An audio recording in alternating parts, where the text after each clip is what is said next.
So I recently discovered that if you like books, you're also supposed to like tea. My mom left some in my house like 8 months ago, and I have not drank it, so maybe I'll start now.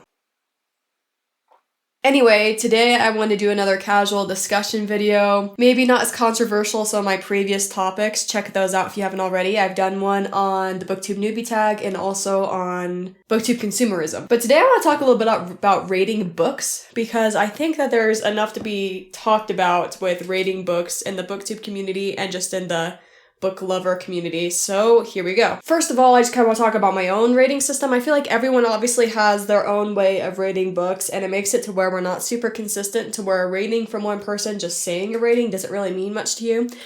For example, there's several books where I have given a 3 or 3.5 star rating to, and people have had mixed signals. I've had in the comments be like, oh, I'm glad you loved it so much, and other people have been like, oh, I'm sorry that the book didn't work out for you. So we don't really know what we mean when we say ratings. And this, like I said, I want this to be a discussion, so please comment down in the comments what you think as well about ratings. So mine is kind of like this. 5 star has to either be super well written to where I couldn't justify any other rating, or it's just like a feeling where it's like, this is a perfect book, like there's nothing I want to change in it. Maybe it's not actually perfect in execution, but for me, it's a story that's really solid.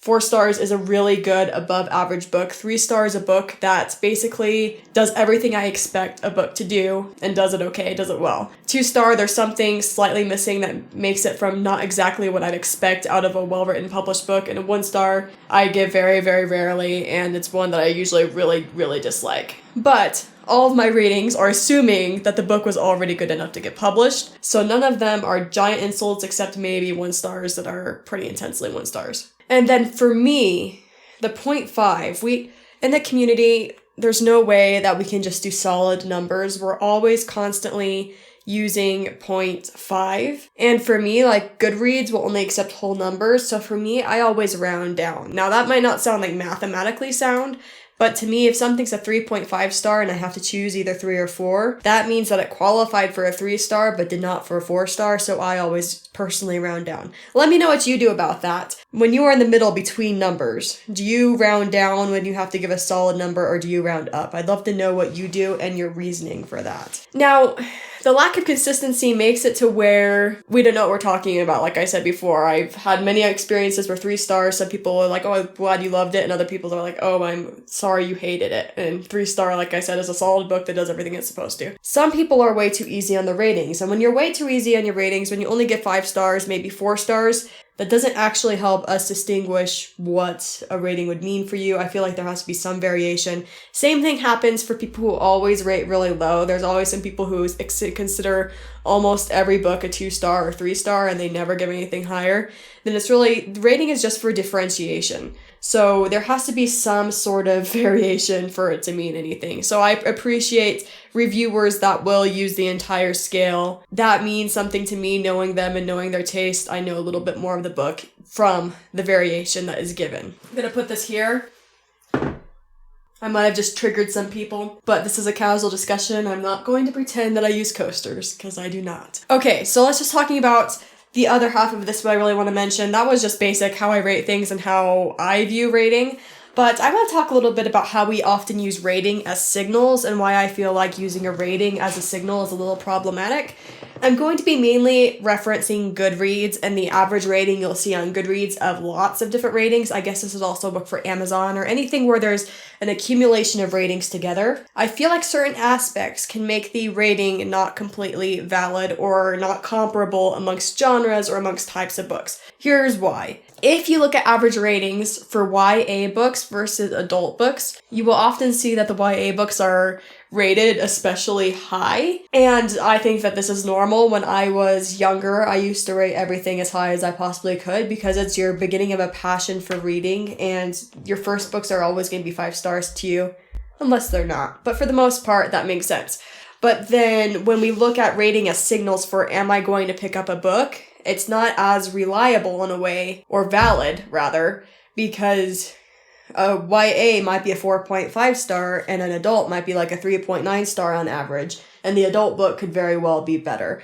And that's just something I've seen over time, to where I have to bring my expectations down on a YA book if I think the rating looks unusually high. It could be that the book's just amazing. It also could just be YA books tend to be rated higher. So I think when we use rating as a signal, we do have to keep those type of things in mind. I also think one thing that makes it tough to use ratings as signals for is this book good enough to pick up is if a book has a controversial topic, you're going to have people who give very different reviews. You're going to have some people who love how they handled the controversial topic and give it 5 stars, but you're also going to have a ton of people who hated how the controversial topic was handled and give it 1 star.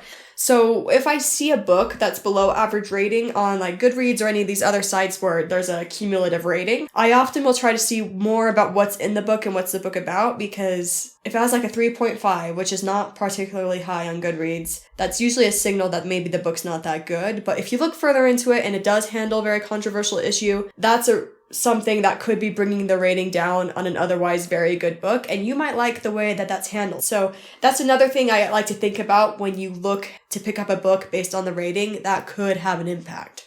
And then I think another one that's really, really big for influencing the overall rating of a book is the way that that book is marketed and the expectations readers have going into it. If a book is marketed one way, but really the story is something that's slightly different, you're going to have a lot of people who are upset just because it wasn't what they were expecting, not because it wasn't a good book. The most recent book that I could probably think of with this is The Lesson by Cadwell Turnbull, which I just reviewed on my channel. And it was partially marketed to some people as a science fiction, and to others it was like a literary fiction with a science fiction kind of take. And I think for the people who were expecting a science fiction, they automatically rated it pretty low because it didn't deliver to that expectation that they came having.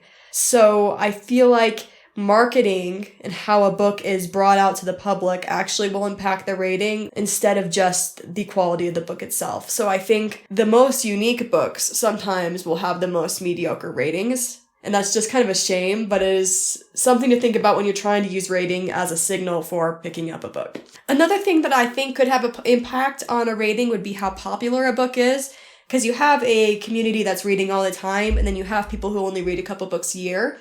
And if they get on Goodreads and rate a book in droves because the book is really popular, that could impact the rating. I haven't been able to distinguish if that's like a negative or positive impact on the rating, but I'm sure there's something. If you have any idea, please let me know what you think down in the comments.